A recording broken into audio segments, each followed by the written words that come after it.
tardes. Empezamos hoy el 8º webinar dentro de esta serie que está haciendo la Fundación Mémora, poniendo encima de la mesa lo que es nuestro trabajo que hacemos sobre lo que llamamos proyecto de ciudades que cuidan. Desde hace ya más de 2 años estamos trabajando en este proyecto y en estos momentos, pues, dentro de lo que es nuestra unidad de gestión del conocimiento, iniciamos a raíz de la pandemia, pues todo un análisis de reflexión ordenada en la que han participado 22 grupos de trabajo y en la cual, pues poco a poco, cada 15 días vamos haciendo una sesión como la de hoy, un webinar, para profundizar en relación a la idea de qué es una ciudad que cuida. Estos grupos de trabajo se han estructurado con profesionales expertos de diferentes áreas. Hoy nos toca el área de social, que llamábamos, en lo que es el 8º webinar que llamamos de innovación social. Contamos con 3 ponentes, de los 5 que han participado en el trabajo que han hecho durante estos meses previos, con Ana Isabel Lima, que luego presento, que es la líder del grupo, con Manuel Gutiérrez Pascual y con Ana Sánchez Córdoba hoy. En principio haremos una presentación del trabajo que han hecho. Cada ponente tendrá de entre 8 y un máximo de 10 minutos para hacer su presentación y luego iniciaremos un debate a raíz de preguntas o a través de preguntas que hemos hecho y que efectuaré yo a cada uno de vosotros, en las cuales os podréis interpelar. Pues si os parece empezamos. Empiezo presentando a Ana Isabel Lima. Perdón, antes de continuar, en principio, como que hay muchísima gente siempre siguiendo estos webinars, pues intentamos que si hay preguntas, estas se contestarán posteriormente y se pueden dirigir a la página esta que tenéis aquí todos ustedes en pantalla, que es ciudadesquecuidan.com o fundacionmemora@fundacionmemora.org. Aquí en fundacionmemora@fundacionmemora.org podéis enviar las preguntas si alguno de vosotros pues quiere, de los que estáis asistiendo a este webinar, hacerla.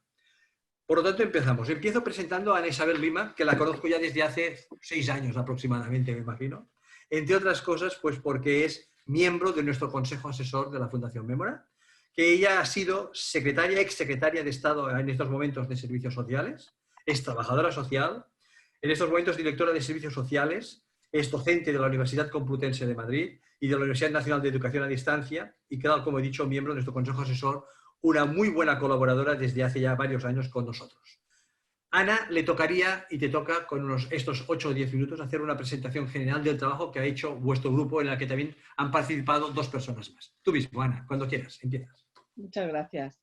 Bueno, pues lo que pretende es hacer una reflexión sobre el ámbito más que tiene que ver con lo social en el planteamiento de las ciudades que cuidan.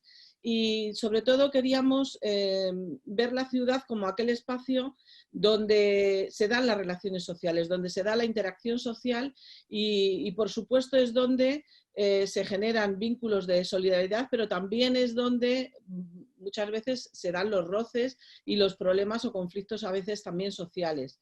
Por tanto, entendemos que en el espacio estructural que ofrece la ciudad tenemos que hacer un análisis, un cambio de valores para ir a ese modelo de ciudad cuidadora.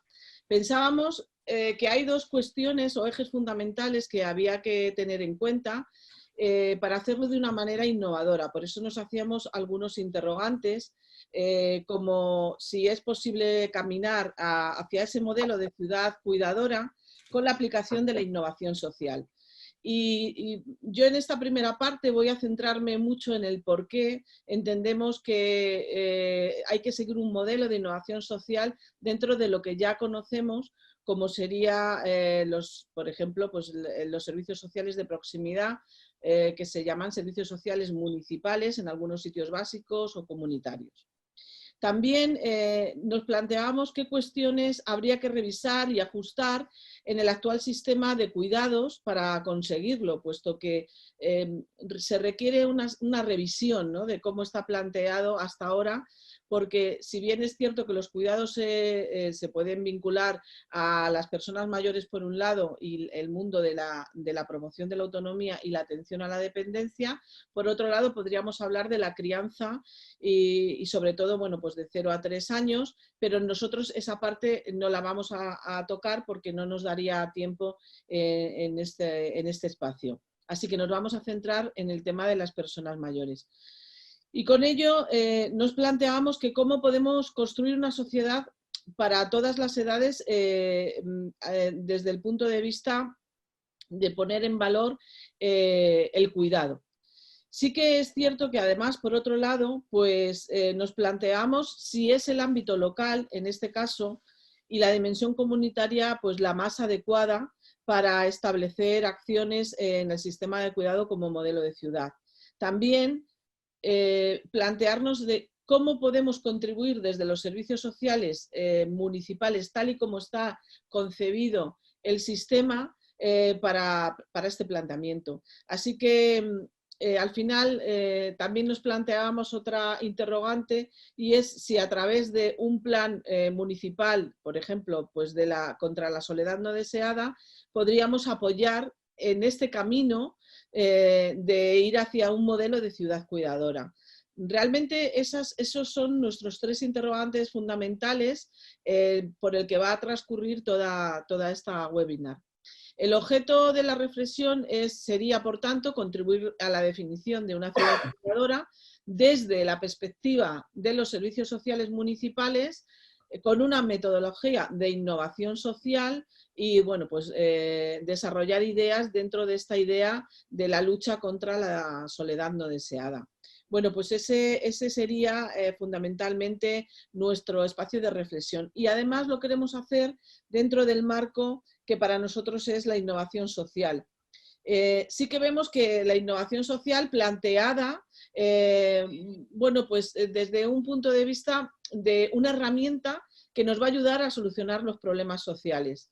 Por un lado, requiere que integremos a distintos y diversos grupos de interés que van a colaborar para bueno, pues resolver necesidades sociales y problemas sociales.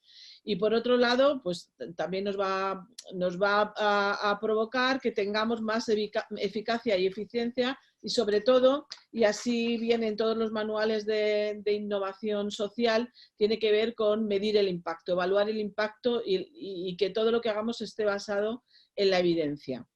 Así, bueno, pues vemos que la innovación social requiere que vayamos a dar unas respuestas a la demanda de la atención social frente al envejecimiento de la población, que luego vamos a dar datos de cuál es el estado de la cuestión en cuanto al envejecimiento de la población. Ya sabemos que España es, junto con Japón, uno de los países más envejecidos del mundo. Por otro lado, es importante que garanticemos que los servicios sociales maximicen su calidad, es decir, y que, como decía, lo hagan de una manera eficaz y eficiente y vayan a buscar esa calidad de vida que sería fundamental en el modelo de ciudad cuidadora. También, como decía, hemos añadido un valor que es abordar situaciones de emergencia o catástrofe, crisis, como la provocada actualmente en la que estamos viviendo a causa de la pandemia de la COVID-19. Por tanto, con esos preámbulos pasamos a, como decía, ese marco de intentar trabajar con innovación social desde lo local y, por supuesto, con proyectos comunitarios de proximidad. Así vemos cómo la innovación social requiere que se den precisamente esas respuestas específicas desde lo local. ¿Por qué? Porque es necesario movilizar a todos los actores locales para crear esas respuestas localizadas, porque además es muy importante tener en cuenta las comunidades territoriales y tener en cuenta todas las metodologías de trabajo virtuales, de comunidades virtuales, y hacer pues una mezcla, ¿no? Pero es muy necesario generar redes sociales dentro del territorio desde una perspectiva transversal. Por eso acabamos hablando de ese plano estratégico de los planes, de un plan de soledad, por ejemplo. Bueno, pues también vemos que además la innovación social desempeñará un papel muy importante y clave en lo que llamamos la cohesión social, que es un valor fundamental que se trabaja desde este modelo de ciudad. Tiene ese necesario enfoque estratégico y también vamos a hablar desde los términos de la política social, cómo entendemos que es la administración pública la que debe liderar procesos, pero teniendo en cuenta a todos los actores, por supuesto, y con una planificación estratégica. Ese es el planteamiento. Sí que nosotros nos hemos basado en el Manual de Oslo de Innovación de la OCDE, que realmente es internacionalmente muy reconocido, y lo que viene a explicar es que realmente esta innovación social supone que trabajemos con herramientas que procuren un cambio social, que es uno de los planteamientos que tenemos. Vivimos en una sociedad donde el individualismo exacerbado está por encima de muchas otras cosas y entendemos que para trabajar en esta línea hay que trabajar desde lo comunitario, lo común, desde otra perspectiva. Por tanto, hay que crear un cambio social y motivar en ese valor extra añadido.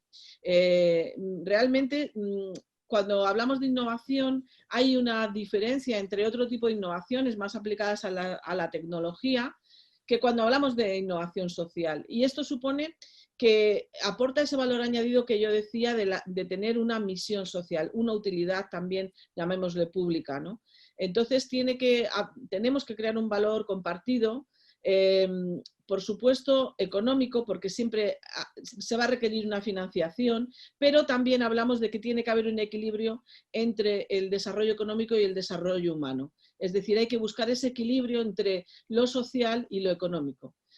Precisamente uno de los objetivos que tiene el concepto del modelo de la ciudad cuidadora era provocar un cambio de valores hacia el cuidado desde todos los puntos de vista, ¿no? De manera transversal y sobre todo de valorar más el cuidado, porque vemos que incluso, y ha habido un debate en la agenda pública muy acusado en la época de la pandemia, donde se veía que realmente vemos como las personas que se dedican profesionalmente al mundo de los cuidados están peor retribuidas, tienen peores condiciones laborales, han tenido una peor posición en la pandemia y sin embargo son personas imprescindibles. Con lo cual, bueno, pues ahí sí que entendemos que hay que poner en valor el cuidado desde todos los puntos de vista, pasando por lo laboral, por el género, por lo social, por lo económico, y es nuestro planteamiento es la transversalidad y trabajar desde lo integral.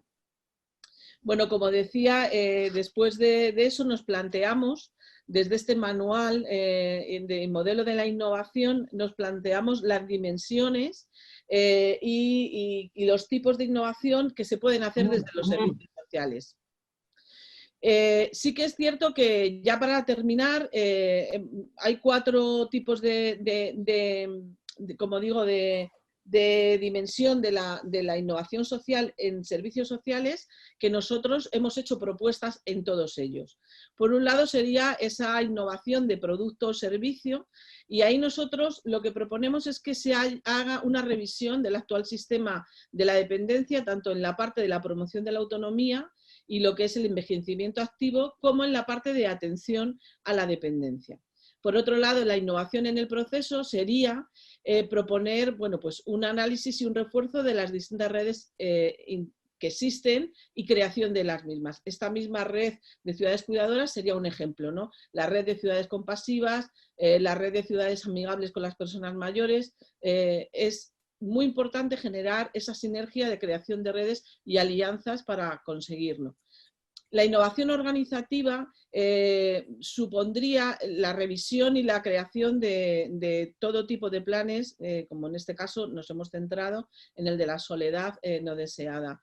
Observatorios de la vulnerabilidad, cualquier mecanismo que pueda ser pues, de trabajo y de control, también de seguimiento de todas estas iniciativas que se ponen en marcha y sobre todo que suponen hacerlo operativo desde lo local, porque muchas veces las grandes estrategias todos sabemos que se quedan en un cajón porque no hay quien haga operativo desde abajo todo eso, ¿no? Entonces sería esta la necesidad. Y por último, lo que se llama innovación de mercadotecnia, que sería todo lo que supone una innovación metodológica. Nosotros hemos apuntado ya cosas en nuestro modelo. Hemos dicho que queremos la atención centrada en la persona, que queremos el trabajo de intervención comunitaria desde la proximidad, desde lo local, liderado en derechos. Con esto hacemos unas aportaciones que es aplicar directamente la innovación social a todo lo que supondría nuestro planteamiento. Y ya para terminar, sí decir que para todo ello nos hemos centrado en 4 claves a las que se le va a dar respuesta en esta, o intentamos dar respuesta desde ahí en esta webinar. Y una de ellas precisamente es esa percepción social del envejecimiento, la soledad no deseada, las personas mayores. Otra es la creación de alianzas desde diferentes instituciones con diferentes actores en un objetivo que sería la lucha contra la soledad no deseada y por un envejecimiento activo, como decía, y con derechos. Luego, todo lo que tiene que ver con el análisis de las políticas públicas de cuidados y la necesidad de esa revisión y esa reestructuración. Y por último, el municipalismo y los planes estratégicos como bueno, pues una solución o que van a propiciar esa intervención que llamamos comunitaria, transversal, que en este caso nuestra propuesta es que sea liderada desde los servicios sociales. Y por mi parte esa sería lo que es la introducción de cómo hemos aplicado la innovación social a nuestro planteamiento. Perfecto, Ana. Pues muy rico tu exposición. La verdad es de que has hablado de cosas muy interesantes, ¿no? La ciudad como un espacio de interrelación, evaluar el impacto, la perspectiva transversal, el tema de la innovación social, que para mí es muy novedoso y muy importante, el hecho del equilibrio entre lo social y lo económico, que ahora está encima de la mesa. Por tanto, has abierto un frente de análisis y de reflexión muy importante. Sigue el señor Manuel Gutiérrez Pascual, que también conozco desde hace ya varios años ya en estos momentos y que también ha participado con nosotros en diferentes partes de la actividad que hacemos, ¿no? Él es trabajador social, es asesor técnico de servicios sociales de la Comunidad de Madrid y es profesor tutor de trabajo social de la Universidad Nacional de Educación a Distancia. La verdad es de que también en su momento participó como miembro sustituto de Ana cuando Ana estuvo de secretaria de Estado y estuvo también con nosotros en el consejo asesor que tenemos. Y le tocaría a ti, Manuel, así lo distribuimos con Ana, hoy hablar de esta idea de dimensión estructural de este cambio social y de la acción comunitaria en lo que es intervención social. Una parte del trabajo que habéis hecho. Cuando quieras, Manuel, tu turno. Genial. ¿Se me escucha, no? Perfectamente. Se escucha perfectamente. Vale, pues nada, muchas gracias, Joan, y gracias a todo el equipo de la Fundación Mémora por invitarnos a participar en este programa de ciudades que estáis impulsando desde hace bastantes meses y que, bueno, que fruto a la pandemia habéis reinventado el proyecto y seguís teniendo ese impacto que sí que pensasteis a la hora de implementarlo. Yo tampoco me voy a extender mucho porque, bueno, la parte un poco que queríamos exponer, o mi parte en concreto, es en torno a la acción comunitaria y en concreto a la reflexión de qué sociedad nos encontramos o qué sociedad nos estamos encontrando a la hora de implementar, de poner en marcha la innovación social que comentaba Ana Lima al principio de su intervención. Es decir, pues una innovación social basada en los servicios sociales, una innovación social basada en lo municipal, en lo local y una innovación social basada en impulsar los vínculos sociales. Pero lo que está claro es que para hacer todas estas acciones, estos planteamientos de lo local y esta mirada transversal, tenemos que tener en cuenta la realidad que tenemos. Es decir, no hay que obviarlo.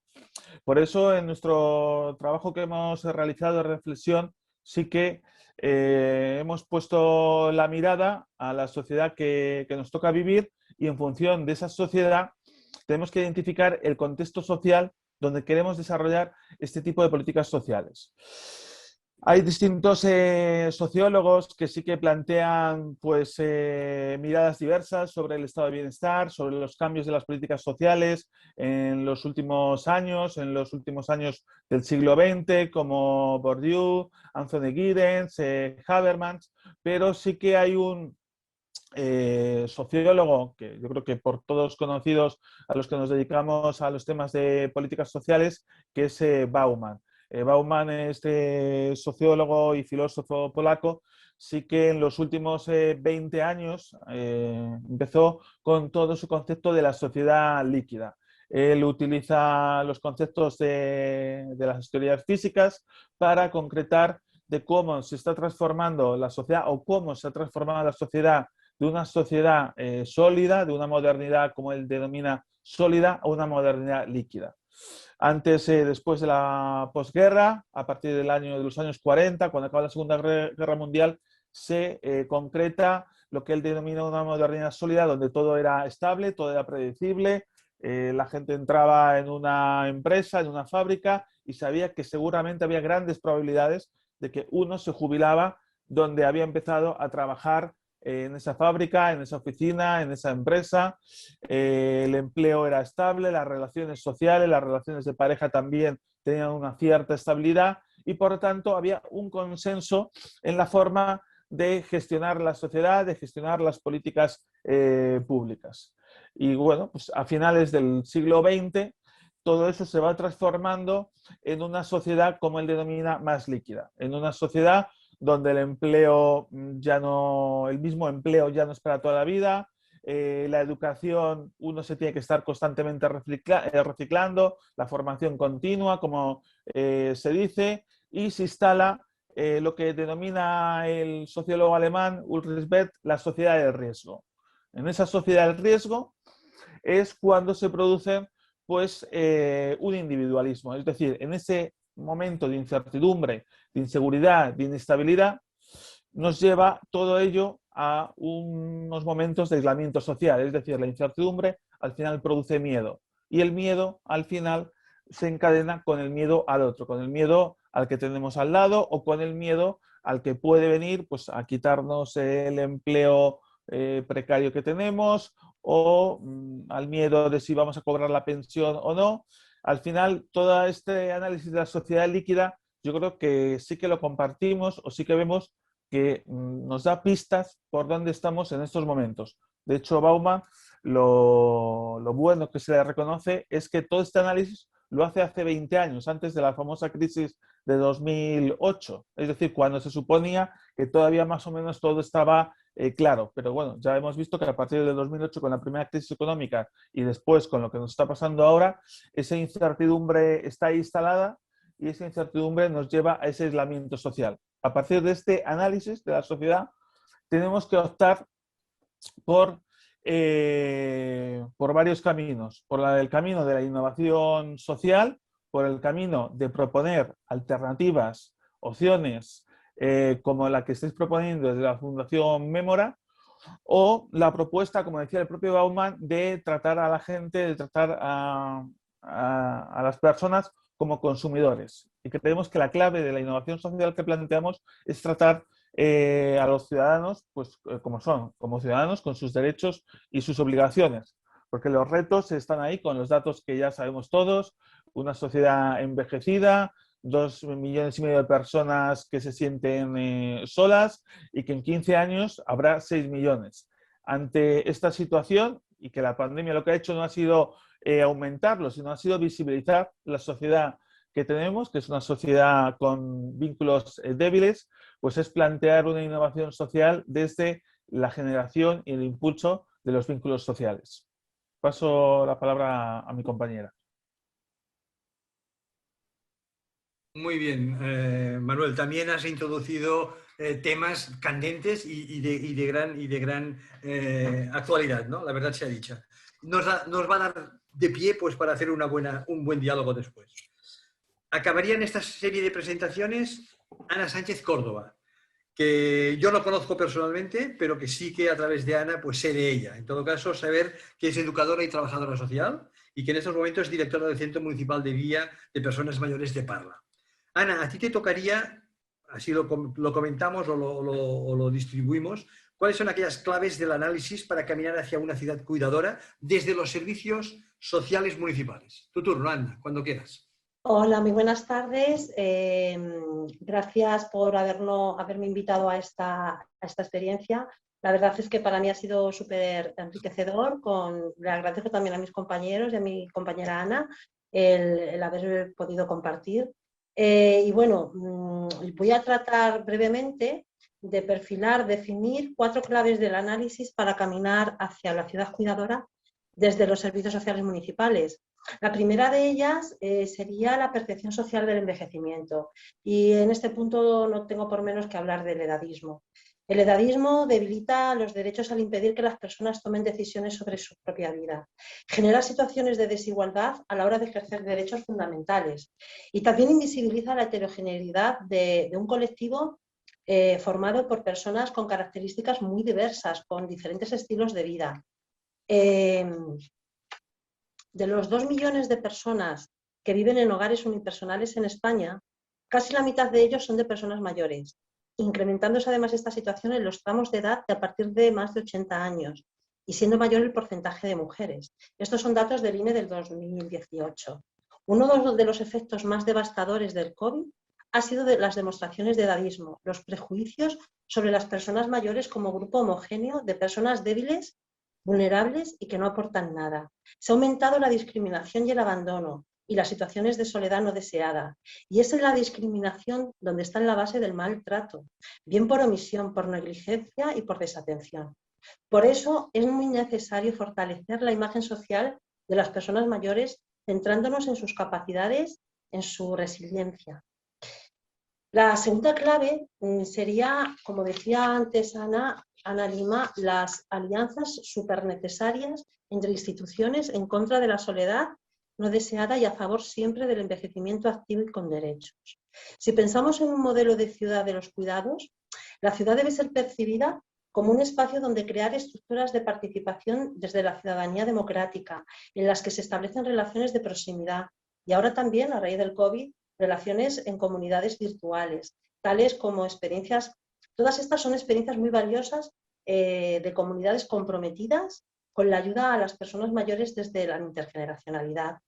Desde esta perspectiva, ya ha nombrado también Ana, yo voy a hablar un poquito más de ella, existen iniciativas comunitarias que aplican la innovación como un acelerador para afrontar los procesos de aislamiento y de exclusión, como la Red Mundial de Ciudades y Comunidades Amigables con las Personas Mayores, que es promovida por la Organización Mundial de la Salud desde el 2010 y se dirige a municipios de todo el mundo para facilitar la creación de entornos y servicios locales que promuevan y faciliten el envejecimiento activo y saludable.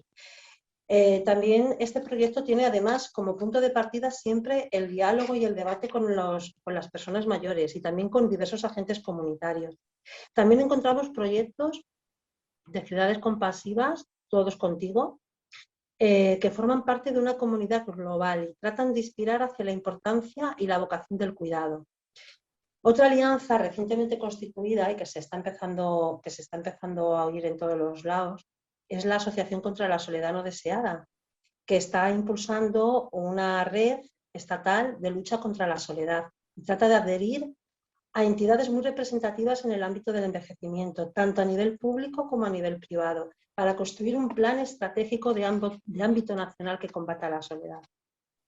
Vamos a por la tercera clave. La tercera clave que anunciaba también antes Ana sería la revisión y la reestructuración de las políticas públicas de cuidados. El sistema de atención a la dependencia, derivado de la ley del 2006, afronta el difícil reto de combinar los esfuerzos del Estado, por un lado, de las familias y de la sociedad civil para prevenir y promocionar la autonomía, las capacidades personales y esa tan deseada calidad de vida. Pero no es suficiente para una atención de calidad plena. El modelo de atención residencial, lo pongo de ejemplo, ha sido uno de los más cuestionados incluso antes de la pandemia. Y a raíz de ellas se han agudizado las críticas por la alta mortalidad registrada en las personas usuarias, por lo que se ha convertido en uno de los temas prioritarios del debate de la agenda pública. Pero también hay que revisar otros modelos de atención y recursos como la ayuda a domicilio, los centros de día, la coordinación sociosanitaria, es decir, el sistema de cuidados en general, y no solo para cubrir carencias que se han puesto de manifiesto durante el COVID, sino todo un sistema que ya era insuficiente e insostenible antes del COVID y que debe responder a más financiación, a más corresponsabilidad de todos los agentes sociales y también a más conciencia social. Y ahora ya vamos a la cuarta clave, que es la que habla del municipalismo y de planes estratégicos y de una intervención comunitaria y transversal liderada desde los servicios sociales. Los servicios sociales municipales desarrollan una atención básica y primaria y las competencias también delegadas de la atención social especializada. Constituyen un espacio idóneo para una planificación estratégica y para la acción comunitaria de los pueblos, de los barrios y de las ciudades en el ámbito del envejecimiento y de la atención a la dependencia. ¿Por qué? Pues porque sensibilizan a la sociedad de todas las edades sobre el necesario pacto intergeneracional para fomentar las relaciones de apoyo e intercambio y combatir la soledad y afrontar la dependencia. También porque empoderan a la ciudadanía como receptoras de derechos y implican también al mayor número posible de agentes comunitarios. ¿Por qué desde los ayuntamientos? La administración local y los servicios sociales son un referente de proximidad en el ámbito del envejecimiento, con una trayectoria consolidada en la atención a personas mayores, tanto desde la provisión de cuidados, desde la prevención y desde la acción comunitaria innovadora y proactiva en el abordaje del envejecimiento, del cuidado y de la soledad, así como otras dificultades vinculadas con el envejecimiento. Por otro lado, lideran la coordinación interinstitucional de los municipios e intervienen ante la diversidad del proceso de envejecimiento de una forma integrada, en distintos contextos, situando a las personas, a sus valores, sus deseos y sus capacidades en el centro de la atención para que la persona tome decisiones de su vida y evitar en la medida de lo posible la heteronomía. Sus competencias están reconocidas por las leyes comunitarias de servicios sociales, en mi caso la de Madrid, la Ley de Promoción de la Autonomía Personal y Atención a la Dependencia del 2006 y la Ley de Bases de Régimen Local del 85. Contribuyen a la investigación social y a la innovación para crear modelos de atención y gestión de servicios y equipamientos. ¿Qué objetivos debe tener este plan estratégico?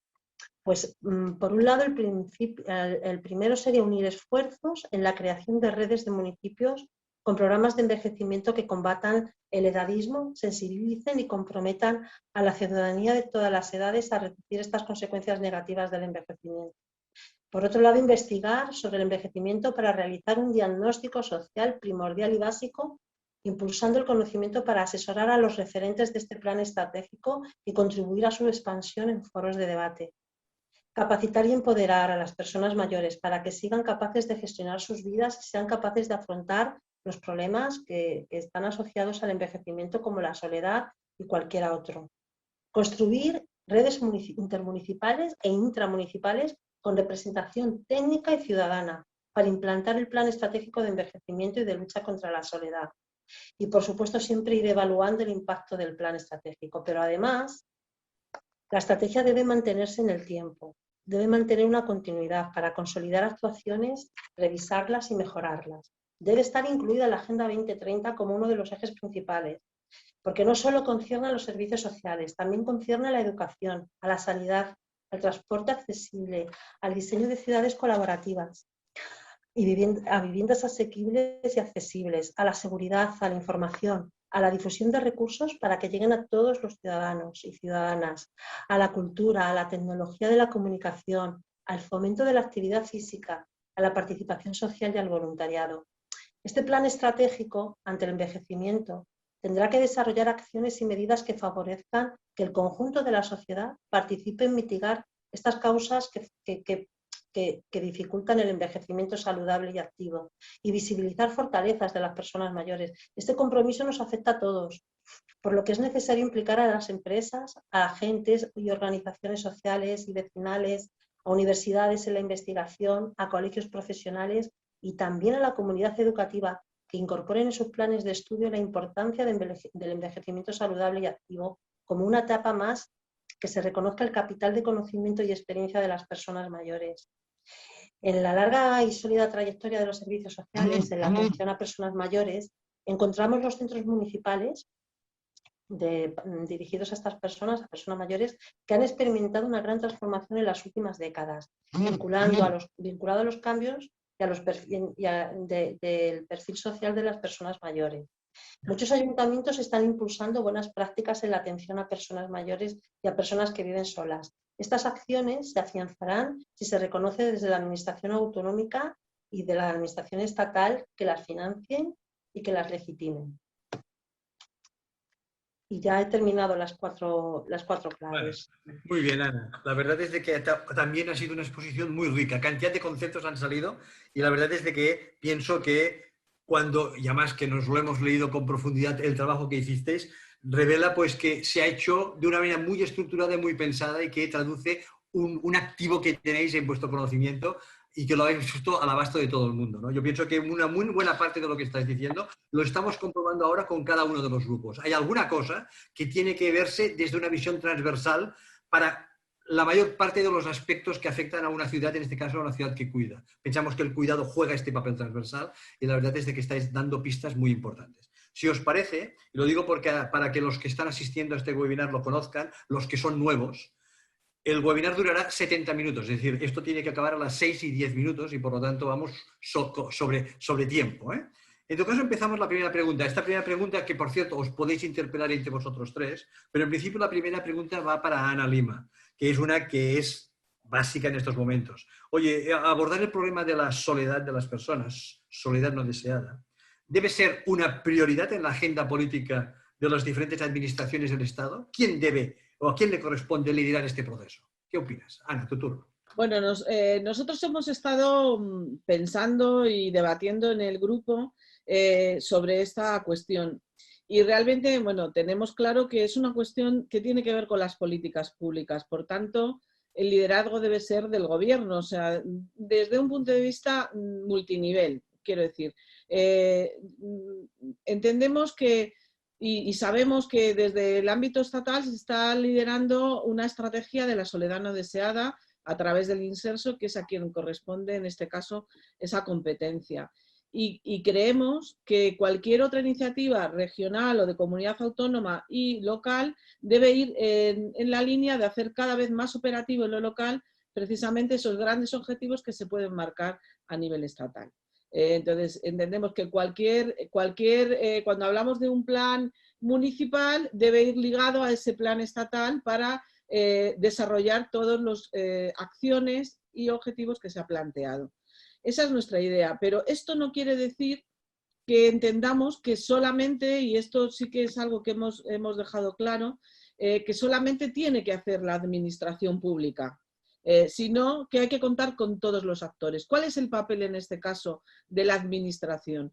Hemos puesto de ejemplo la administración local, sería liderar, coordinar, pero realmente tiene que tener en cuenta a todos esos actores que bien ha comentado Ana, que van desde la sociedad civil organizada, asociaciones, ONGs, empresas que pueden aportar también valor, lo público, lo privado, y también, por supuesto, esas universidades y colegios profesionales que pueden aportarnos su valor científico para hacer estos análisis que son fundamentales. ¿Por qué? Porque entendíamos, y yo sigo en la línea de esa importancia de lo que llaman la gobernanza, que realmente hay dos cuestiones que hay que abordar.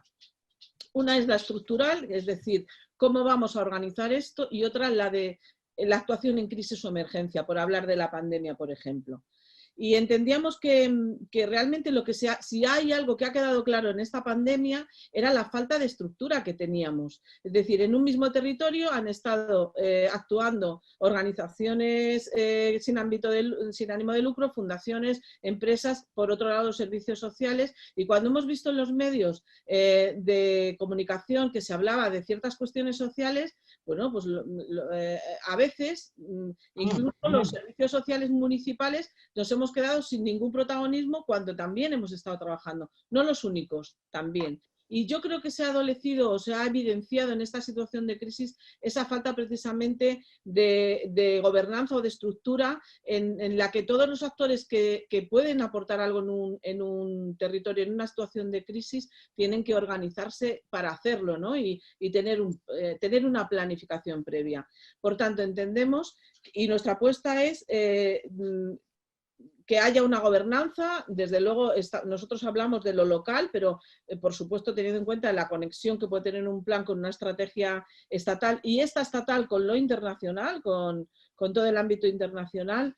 Y por otro lado, también creemos que es importantísimo tener una visión prospectiva, es decir, hacer un análisis previo antes de empezar y no simplemente pedir más recursos o no tener como ese diagnóstico de la realidad que decíamos. Por otro lado, también vemos muy importante tener en cuenta esa importancia de la ciudadanía democrática. del fomentar la participación de las personas. Es fundamental que las personas formen parte de la solución, pero no solo que nos digan su opinión, sino ir más allá, que ellos mismos formen parte de esa solución y la conformen, ¿no? Y luego, por otro lado, también la importancia de la movilización de todos esos actores en la agenda. Sí que es cierto que nuestra propuesta era esa, crear redes, pero unas redes que tengan una vocación de continuidad, es decir, vamos a tener algo estructural y una especie de comisión o mecanismo que se active cuando hay una emergencia o una crisis. Por ejemplo, en esta crisis se ha visto clara, en esta pandemia, se ha visto muy claro la necesidad de ese tipo de mecanismos que no existían.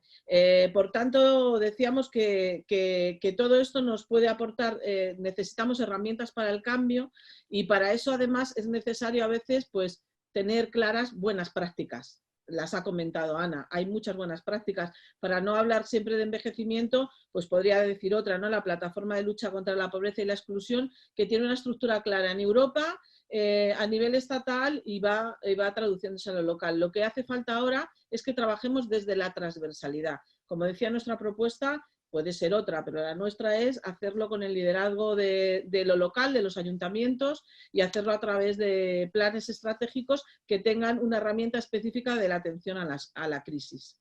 Muy bien, Ana, perfecto. Perfecto, más claro el agua. Sí, Manuel, habéis hablado, porque ya lo habéis tocado, pero profundicemos un poquito más, ¿no? Habláis de la posmodernidad como una etapa que ha hecho una exaltación del individualismo y libertad de la persona, individualismo, pero esto ha comportado, ¿a qué nos ha conducido como sociedad, ¿no? ¿Cuáles han sido las consecuencias de este individualismo a la ultranza? ¿Qué opinas? Muchas gracias, Joan. Sí, como muy bien comentabas, ya un poco en la introducción del contexto en el que estamos, sí que lo hemos dicho. Al final, esta sociedad líquida nos lleva a ese individualismo y ese individualismo nace de esa incertidumbre, como decíamos. Es decir, la incertidumbre lo impregna todo en nuestras vidas y antes la incertidumbre pues, se asociaba muchas veces pues, a las personas sin hogar, que sufrían sucesos traumáticos, que su vida era imprevista y de repente toda la clase media nos vemos inmersos en esa incertidumbre. Y al final esa incertidumbre, como decíamos, nos lleva a esos miedos hacia el otro, nos lleva a una desvinculación. Por eso se está últimamente, y sobre todo con la pandemia, reivindicando el tema de los vínculos sociales, y ya no los vínculos sociales, sino tenemos que empezar a revincularnos con aquellos vecinos con los que antes teníamos contacto y hemos dejado de tener contacto. Es decir, yo creo, o al menos es mi opinión personal de este grupo, que sí que al principio de la pandemia se pensaba pues, que había todo un elemento de solidaridad entre la gente, entre la sociedad, pero al final todo ese elemento, si no hay algo que lo vaya articulando, sea por un lado, como decía Ana, el propio Estado, las políticas públicas, pero sumando a la sociedad civil como la iniciativa que habéis tenido desde Fundación Mémora, al final todas esas ganas, esa energía se puede quedar diluida, se puede quedar en nada. Pues un ejemplo concreto, pues de repente la Comunidad de Madrid puso en marcha al poco de empezar la pandemia un llamamiento a generar una bolsa de voluntarios para el tema de acompañamiento social, para personas en soledad o personas mayores que no podían salir a la calle en esos momentos primeros del estado de alarma. En menos de 24 horas se inscribieron más de 8.000 personas a esa bolsa de solidaridad de voluntarios. Es decir, eso prueba que hay gente que tenían ganas de hacer algo o de colaborar con el otro y una expresión de solidaridad. Pero luego nos encontrábamos con la sorpresa que se llamaba a alguno de esos voluntarios para decirles, oye, ahora mismo hay muchas ONGs que no están activas por este primer estado de alarma, pero intenta focalizar o vincularte o localizar personas mayores o personas en soledad en tu edificio. Y la sorpresa era que mucha gente nos decían claramente, yo es que no conozco a la gente que vive en mi edificio, no conozco a mi vecino, pero sí que quiero colaborar. Entonces se da esa paradoja en la sociedad en la que vivimos, que es, quiero colaborar, con el otro, quiero expresar, construir comunidad, pero en cambio al vecino que tengo al lado, no sé si la señora María de 80 años, cómo está, si vive, si no vive, si necesita alguna ayuda, pero queremos esa solidaridad virtual, esa solidaridad líquida del aquí y el ahora, pero no de una solidaridad que necesita cierta continuidad en el tiempo. Entonces, bueno, con esos elementos, esos mimbres, debemos de construir y saber qué queremos en esta nueva comunidad del cuidado. Perfecto, Manuel. Muy claro y muy sintético, ¿no? Ana Sánchez, yo tenía un par de preguntas previstas para ti, pero las intentaré resumir en una, ¿no? Si has hablado del edadismo, has hablado de la innovación social, lo habéis hablado, ¿no? Pero si tuvieras que decir, oye, ¿qué es lo más importante para desarrollar o para erradicar esta visión que se tiene y que predomina con la gente mayor? ¿Dónde hay que intervenir? ¿Y qué es lo más importante? ¿Qué pasa con los valores? ¿Qué pasa con los medios de comunicación? ¿Qué pasa con la educación? ¿Qué piensas?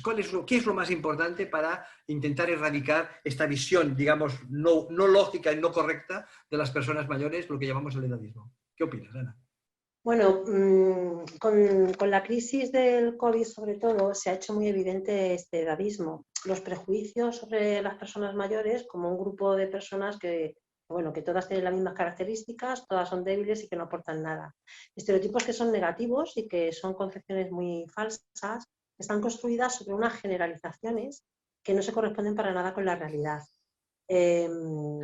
Todos hemos oído expresiones de son como niños, no son productivos, no tienen nada que hacer, pero ya digo, esta discriminación era anterior al COVID, quizá con el COVID ha aumentado, pero porque se han producido situaciones de aislamiento prolongado, porque la atención sanitaria no les ha priorizado, no se ha distinguido entre mayores con autonomía funcional y las personas que se encuentran en una situación de dependencia. Se ha segregado por edad y no por patología. No es la edad precisamente, sino las patologías las que más vulnerables hacen a las personas.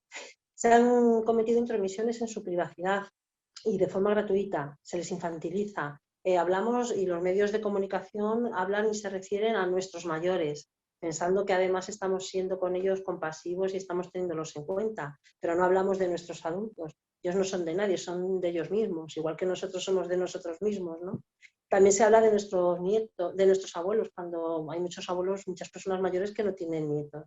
No parece relevante, pero el lenguaje tiene consecuencias muchas veces sin darnos cuenta. Las consideraciones edadistas lo que hacen es condicionar a las propias personas mayores, que esto sí que me parece muy grave, porque ellos mismos acaban asumiendo conductas previsibles que están basadas en unas expectativas ya prejuiciosas, y ellos pues es un poco como la profecía autocumplidora, ¿no? Se aíslan asumiendo lo que ya se sabe que se espera de ellos, ¿no? Renunciando a sus capacidades. Las personas no somos conscientes que las personas que ahora están cumpliendo 65 años tienen una esperanza de vida aproximadamente de 20 años y además en buenas condiciones de salud. Entonces, la jubilación lo que viene a hacer es abrir una puerta a una nueva etapa de enriquecimiento personal, de aportación social. Estas personas están cuidando de sus nietos, están cuidando de sus padres muy mayores, están cuidando a sus hijos, ayudándolos y están participando activamente en la sociedad, en la comunidad. Por eso es urgente visibilizar estas contribuciones, dejar atrás estereotipos de que las personas solo gastan y consumen recursos y no producen bienes ni servicios. Además, los sistemas sanitarios y sociales tienen que ponerse bastante las pilas para sacar partido a este potencial y ofrecer también alternativas que resulten interesantes a estas personas, porque los perfiles sociales están cambiando y las necesidades y demandas que necesitan ahora las personas mayores que se están jubilando ahora no tienen nada que ver con las de hace 30 años. Los recursos nos tenemos que adaptar a esas necesidades y saberles dar respuesta. Son necesarias políticas sociales que ayuden a transformar estas actitudes colectivas hacia una plena solidaridad intergeneracional. Sabemos que los cambios socioculturales y educativos son procesos prolongados en el tiempo y requieren un esfuerzo integral y sistemático, respaldado por las políticas públicas comprometidas con el bienestar de la ciudadanía y con los retos futuros del envejecimiento activo. Se trata de lograr la apertura de conciencia comunitaria que acoja la diversidad de las personas que la componen, rompiendo estereotipos, permitiendo que las personas de todas las edades ofrezcan su conocimiento y experiencia para enriquecernos a la comunidad, para enriquecernos de ellas. Es necesario un enfoque basado en derechos fundamentales, en la dignidad de las personas, en la promoción de la autonomía personal y social, en la capacidad de decidir, en valores como la igualdad, la libertad, la seguridad y la participación social, la continuidad en la atención, el respeto al honor, el acceso a recursos, la permanencia en el entorno, una protección jurídica. Es un enfoque que sea el resultado de una estrategia política con una visión amplia basada en el Estado de Derecho. Muchas personas mayores han fallecido solas durante el COVID. Cuando realmente nos demos cuenta, dentro de un tiempo, de lo que esto ha significado y de lo que ha puesto de manifiesto, la vulnerabilidad y el fracaso de los sistemas del cuidado, nos va a conducir a replantearnos las formas de expresar esta solidaridad entre las generaciones, esta ayuda mutua entre la ciudadanía, a través de un pacto que, aunque no esté escrito para que unas generaciones cuiden de otras, tiene que ser evidente y tiene que realizarse. Es preciso volver a encontrar esos elementos que nos unan para lograr un futuro común, un futuro compartido.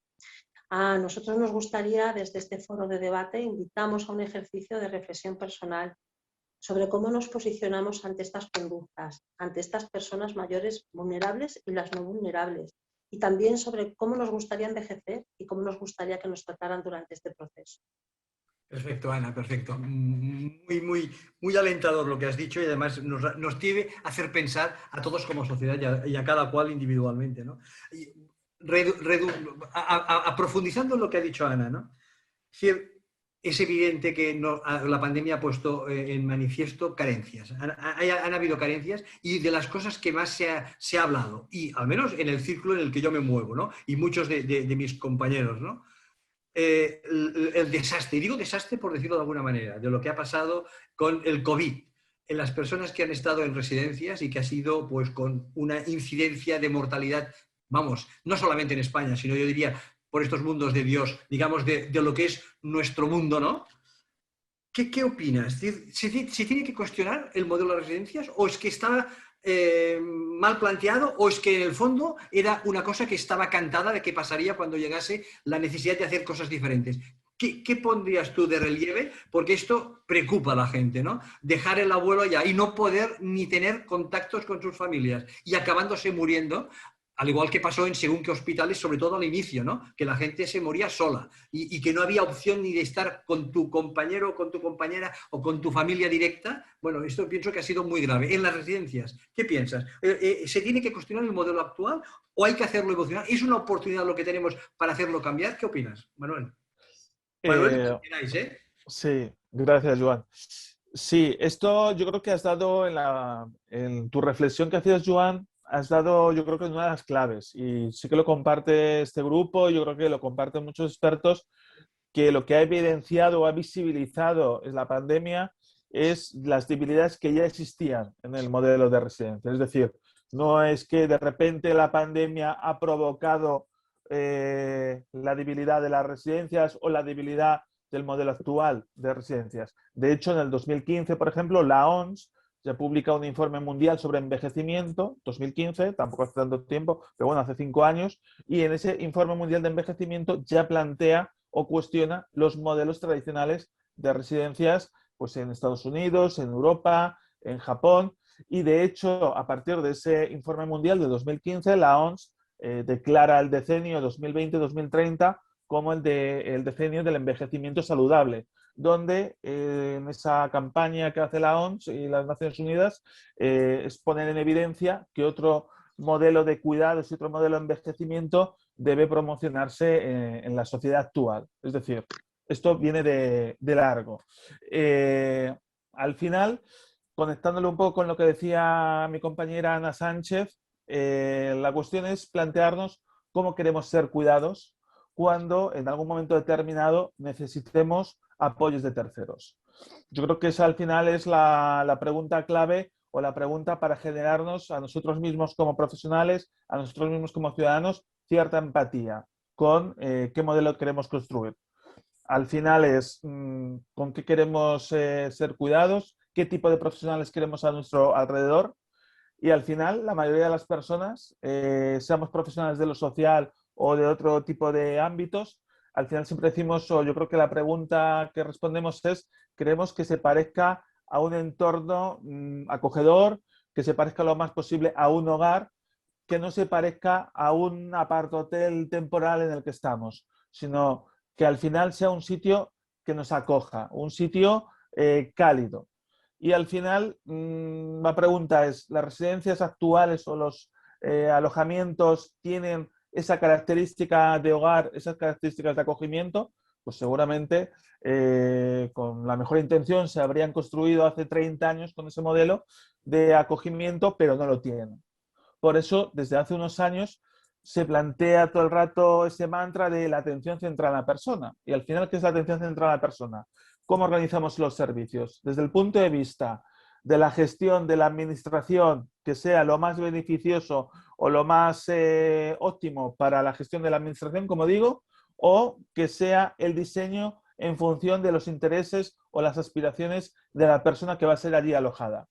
De hecho, en el mundo empresarial, en el mundo de la innovación, pues se utilizan distintas metodologías de service design, design thinking, pues para diseñar bancos acogedores, para diseñar hoteles en que te hagas generar sensaciones y un clima determinado. Y en cambio, algo tan importante como un alojamiento para mayores, se nos olvida que también debe ser diseñado, pensado desde la persona, centrado en la persona y no pensado o centrado desde la optimización de la gestión a corto plazo de la administración de turno o de la empresa o la entidad que gestiona la administración. Por eso, al final, hay que utilizar nuevas metodologías de diseño de servicios, como digo, la legislación, como estaba diciendo tanto Ana Lima como Ana Sánchez, debe de ser reactualizada, el sistema de dependencia debe de contemplar nuevo tipo de alojamientos, como el cohousing, que por ejemplo Asturias es la primera comunidad autónoma que ha actualizado su catálogo de prestaciones de servicios sociales y ya lo contempla como un alojamiento más. Pues ese tipo de legislaciones deben ser actualizadas, estatal, autonómica, y luego al final todo esto va vinculado también, como decíamos, a la financiación en parte, es decir, hay que cambiar otro tipo de cultura de los cuidados, atención centrada a la persona, y también va unido a la financiación, es decir, aumentar los ratios de personal, nuevos tipos de profesionales, con distintos tipos de formación. Al final yo creo que sí que se han dado unas claves determinadas en la pandemia que han evidenciado que ese mantra que había que cambiar, pero que no acababa de visibilizarse, se acaba de visibilizar. Y yo creo, por ser positivos, que sí que empieza a haber luces en distintos ámbitos, en el sistema estatal, como en algunas comunidades autónomas, de que hay que cambiarlo y se están empezando a dar pasos. Perfecto, perfecto, muy, muy claro. Aprofundicemos un poco más. Ana, empiezas tú, Ana Lima. Es decir, hay encima de la mesa el debate de que debemos de mejorar la relación en lo que llamamos las prestaciones sociales con las prestaciones sanitarias. Todo lo que tiene que ver con la mejor coordinación sociosanitaria, dilo como quieras, social y sanitaria, ¿no? ¿Quién debe dar los primeros pasos? ¿Cuáles deben ser estos pasos? Porque esto también salió en el grupo de modelo social, de modelo sanitario. Es decir, aquí planteamos esto porque lo que ha pasado es que seguramente esto ha estado muy separado o divorciado. ¿Qué opinas? ¿Quién tiene que dar los primeros pasos? ¿Qué significa esto desde vuestra óptica? Sí, realmente este debate, Joan, viene de lejos. Quiero decir, el debate de la coordinación sociosanitaria, de lo social y lo sanitario, viene de lejos. Realmente sí que se ha sido capaz de escoger o planificar a nivel estatal un libro de buenas prácticas, pero no hay un modelo. Eso yo creo que es uno de los primeros, de las primeras conclusiones de las que podemos hablar. No existe un modelo estatal de coordinación sociosanitaria. Y sí que hay otra cuestión que se ha evidenciado no solo en España, sino en toda Europa, la necesidad de una buena coordinación frente a cualquier situación de crisis, más como esta que hemos vivido, que es una crisis sanitaria que ha tenido un impacto en lo social brutal y que además se va a alargar en el tiempo el impacto en lo social. Entonces, sí que ha habido un debate muy interesante que decía, hay que medicalizar las residencias. Lo habréis oído hablar, bueno, porque estaba en la agenda pública, en los medios de comunicación. Y realmente luego también había otro debate. No. El concepto medicalizar tampoco nos convencía, ¿no? ¿Por qué? Porque lo que nosotros estamos planteando es un modelo de convivencia residencial abierto a la comunidad. Por tanto, tanto sea la atención en el domicilio como la atención residencial, cualquier atención a la dependencia debe tener una conexión total con el contexto. Y entendemos que la respuesta sanitaria a esas personas que conviven ahí debe venir del otro sistema. Es cierto que en algunas cuestiones clave probablemente haya que tener una especificidad en la coordinación. Cuestiones, pues no sé, desde las recetas hasta ciertas cuestiones muy específicas que a lo mejor necesitan hacer un hincapié, dotar a ese centro de salud donde le corresponde al hospital o centro de salud de primaria, al que corresponde esa residencia, esos pisos tutelados, esas viviendas para mayores, reforzar ciertos aspectos. Pero lo que hay que garantizar es que van a tener una atención sanitaria como el resto de la ciudadanía dentro de sus recursos de convivencia sociales. Esta es la idea o la forma que nosotros entendemos que habría que pensar en ese modelo, ¿no? Si hablamos de que queremos un modelo abierto, que esté abierto al entorno, también sería garantizar los derechos sanitarios dentro de ese modelo de convivencia residencial. No sé si alguna de mis compañeras quiere añadir algo más sobre esto. María Sánchez, ¿quieres comentar algo más? ¿O Manuel? Sí, yo es un poco en la línea que está diciendo Ana Lima, que al final sí que el debate planteado de ¿medicalizamos las residencias, sí o no?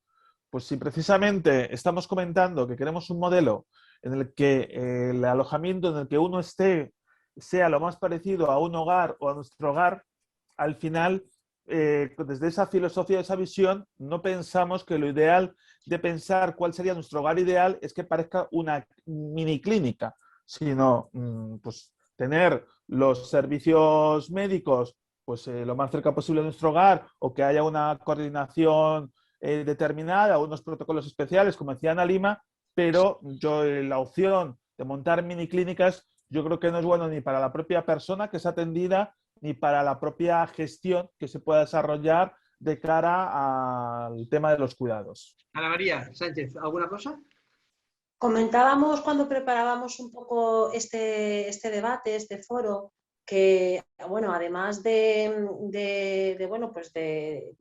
no medicalizar las residencias, lo que sí que es necesaria es un aumento de la financiación para aumento de las ratios, aumento de la calidad de la atención y dejar de criminalizar lo que ha pasado dentro, porque realmente se ha actuado como han podido desde dentro de la residencia con lo que se les venía encima, y sobre todo dotar de recursos humanos, de equipos interdisciplinares, que está muy bien lo del modelo de atención centrado en la persona, y sabemos que es algo que va a aumentar la calidad de vida y de la atención en las residencias, pero también vincularlos con el entorno, es decir, tener equipos interdisciplinares que trabajen, intervengan, lo que hablamos a nivel micro con el individuo, a nivel meso hablamos un poco de lo que es el individuo en relación a su realidad más inmediata, que puede ser los compañeros, los profesionales, su entorno más cercano,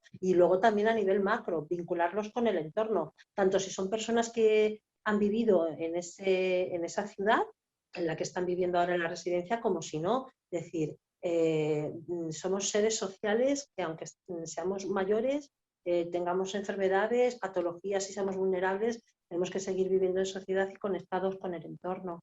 Entonces un poco también debatíamos sobre eso cuando estuvimos preparándolo. Perfecto, Ana. Quedaría una pregunta que tendríamos unos 3 minutos y luego concluirá Ana con lo que siempre hacemos en cada webinar, que es el decálogo que decimos de qué es aquello que una ciudad tiene que poner encima de la mesa o en consideración desde el punto y desde la óptica de la innovación social o desde vuestro grupo para transitar hacia una ciudad que cuida. Pero primero una pregunta. Es decir, yo pienso que estamos en una sociedad en que hay determinados valores que se han, yo digo dormido, que están lateralizados, ¿no? Y cuando hablamos de esos valores, como la empatía, como la compasión, como la solidaridad, incluso como el cuidado, como que hablamos de ciudades que cuidan. el cuidado como un elemento transversal prácticamente a todas las políticas? ¿Qué papel pensáis vosotros que tiene el modelo social para que estos valores renazcan, vuelvan a estar como imperen frente a una sociedad que sabéis que los tiene muy, muy de lado en estos momentos? Empezad quien queráis, 2 o 3 minutos y cerramos. Pues a mí me gustaría, bueno, esto lo estuvimos comentando, las transformaciones sociales nos han conducido, nos han llevado a evocar valores comunitarios del pasado y combinar un poco esta acción solidaria comunitaria con una acción social pública de servicios profesionales, ¿vale? Es decir, evocamos el valor de lo comunitario, de las redes sociales que se tejían en el pasado, que estaban inspiradas en valores morales, pero esto no excluye, no es excluyente de la necesidad de profesionalizar los cuidados. No se trata de dar un paso atrás y volver a la feminización del cuidado en casa, ejercido por las mujeres que tenían asignado ese rol de cuidadoras. La emancipación de la mujer ha supuesto un camino, o sea, un cambio y un camino hacia pues, su incorporación al mundo laboral, pero también a considerar que cuidar a los demás no es un acto, es un acto valioso que además requiere un reconocimiento individual y colectivo y que no es exclusivo, ¿no?, del ámbito familiar y de la mujer. Es una virtud individual a desarrollar y un derecho y un deber público garantizable y asumible por las instituciones democráticas. Esto también se habló en la webinar, no sé si lo recordará, Joan, en la de ética.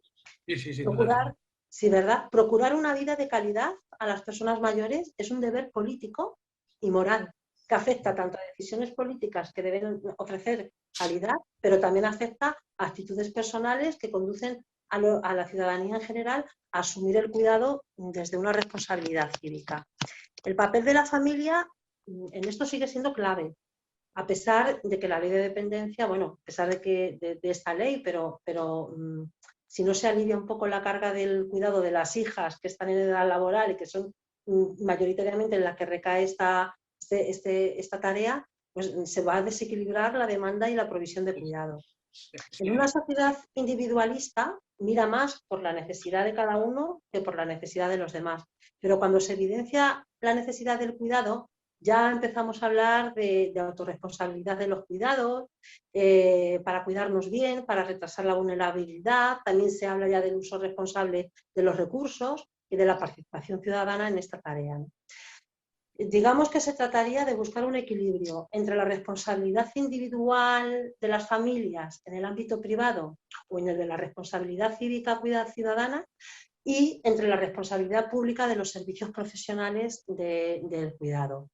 A la hora de buscar este equilibrio tendríamos que hacer mucho. Habría que empezar desmitificando las residencias como una forma de no ejercer una responsabilidad familiar, sino que sirven para elegir cuidados profesionales, pero sin que ello implique un abandono familiar, ¿no? Para ello también habría, ya lo hemos hablado en la pregunta anterior, que mejorar bastante la calidad de la atención. Por otro lado, también habría que desarrollar la acción socioeducativa comunitaria para crear conciencia social e impulsar redes de apoyo, pero realmente efectivas. Habría que reforzar los servicios profesionales de atención a personas mayores, complementar la acción solidaria con la acción profesional, lograr que los servicios que trabajan con personas mayores sean equipamientos abiertos a la comunidad para interactuar con elementos comunitarios de apoyo y contribuir a una transformación social que es muy necesaria para cambiar la percepción, lo que hablábamos antes, la percepción social del envejecimiento, ¿vale? Y había que también potenciar el papel de los agentes ciudadanos, de las redes vecinales, ya lo hemos dicho, ¿no? Hay un proyecto en Barcelona, Radar, que funciona a través de una red de barrio que cuenta con varios espacios de participación. Es una iniciativa comunitaria que está previniendo situaciones de riesgo y transforma los barrios en comunidades solidarias, con los ojos, con las antenas bien puestas, bien abiertas, para detectar necesidades de las personas mayores que viven solas. Y implica el Instituto Municipal de Servicios Sociales, al vecindario y al comercio de barrio. Nos enfrentamos a grandes dificultades para conseguir que el resto de las generaciones valore a las personas mayores y reconozca y reclame la aportación de estas personas al desarrollo comunitario. No puedo, por menos, dejar de comentar la importancia de la acción educativa, porque permite una verdadera comunicación intergeneracional que va a facilitar la reflexión y el debate sobre esta realidad va a animar a tomar decisiones importantes y a que tomemos conciencia en torno al futuro y posibilitemos una cooperación entre las distintas edades. La sociedad necesita dar respuesta urgente a los cambios sociales porque este vertiginoso envejecimiento demográfico nos lleva a ello. Y también necesitamos adaptar los valores y las costumbres y las actitudes para la sostenibilidad de la convivencia y para ejercer los derechos y las responsabilidades compartidas.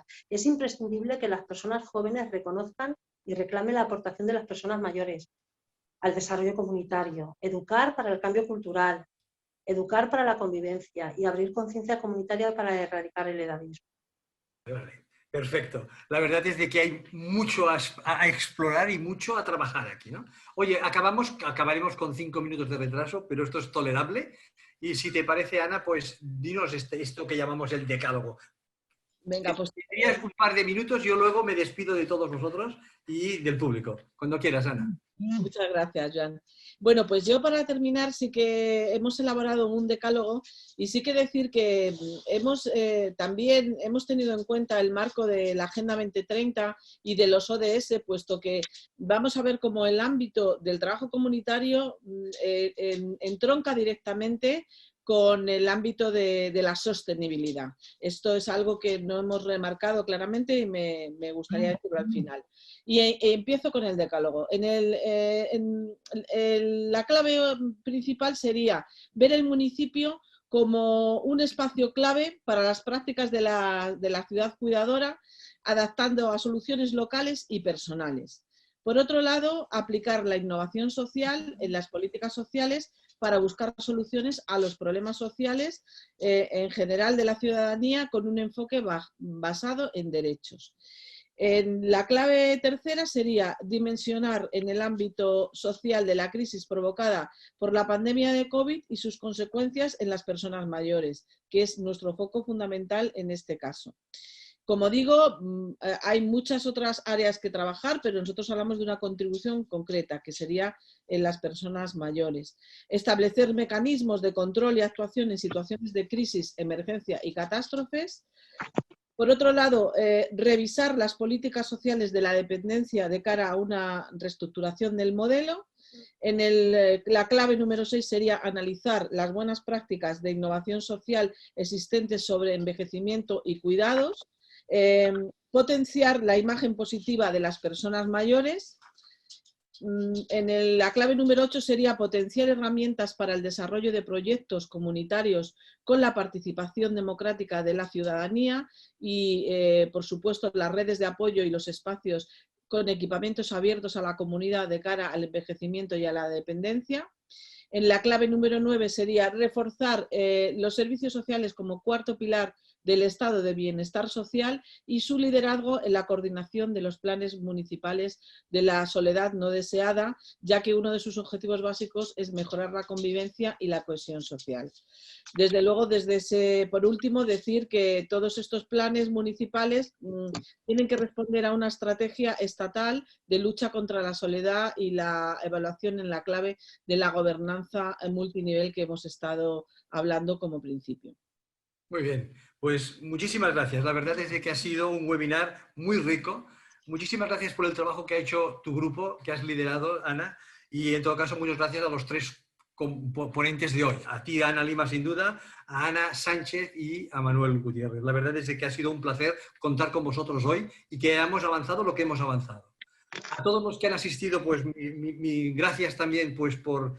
Y esperando que os haya gustado y en todo caso también convocaros para dentro de 15 días que haremos el siguiente webinar, me parece que es el número 9, en la que hablaremos con el grupo de tecnologías de la información, de la idea de tecnologías de la información en una ciudad que cuida. Estamos situados el día 9 de marzo a las 5 de la tarde. Pues muchísimas gracias a todo el mundo y hasta la próxima. Gracias a vosotros 3 por el excelente webinar de hoy. Gracias.